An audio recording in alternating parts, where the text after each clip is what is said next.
So I know that early on you're going to help along Eric Bischoff and bring him along as a commentator. What kind of potential did you see in Bischoff early on in the AWA days?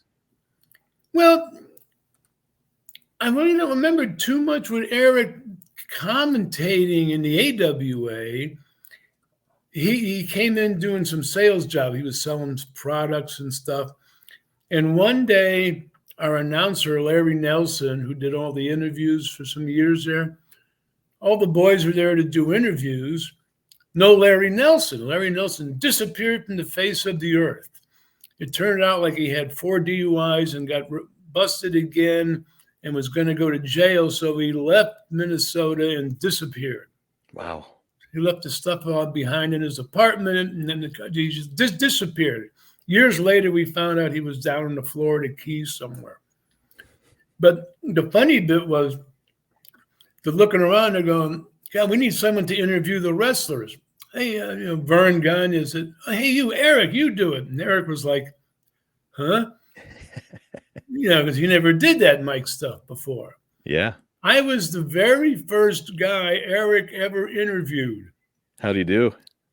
Well, he did good, but I mean, it took him a couple because the first time when he started talking to me and asking me questions, the puzzled look on his face and the way he talked, I cracked up. I went, no, wait a minute. Cut, redo. So it took him a little bit because they just threw it in his lap out of the blue. He didn't expect it coming.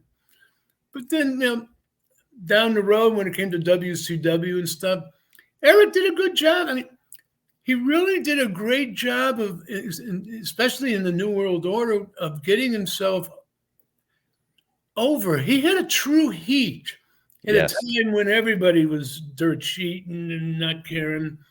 But Eric had a true heat. Hulk Hogan, who switched, and stabbed people in the back, he had a true heat. But Eric wound up doing a hell of a job. And then he was running the company, and he did a good job with that because he was a guy that knew what was good and knew what was stupid. And he'd listen to some guys, and if someone had something good, Eric would go, oh, yeah, that's great. It's better than the idea I had. We'll do that. So he was smart with the business stuff. Now, you mentioned it, in I think it's 1994 or 93, he's going to be thrust into an executive role.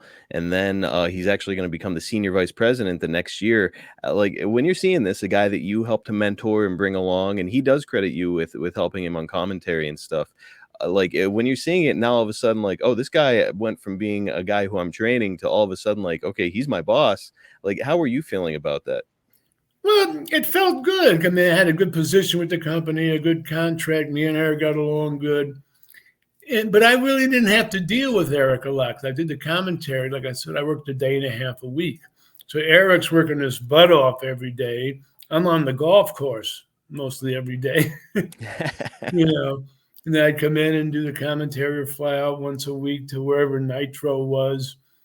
And it was funny because I'm a private pilot. I flew little planes around the country for 20 years. I couldn't sit in a car for hours and hours after you. And I took Eric a couple times with me on some flights. And the next thing I knew, he had a private pilot's license and wanted to buy himself some Cessna. But fun guy. We got along good. And really, I didn't really see him a lot because, like I said, I was golfing most of the time and he was working. So that's good. I mean, the dynamic of your relationship didn't change just because his job changed.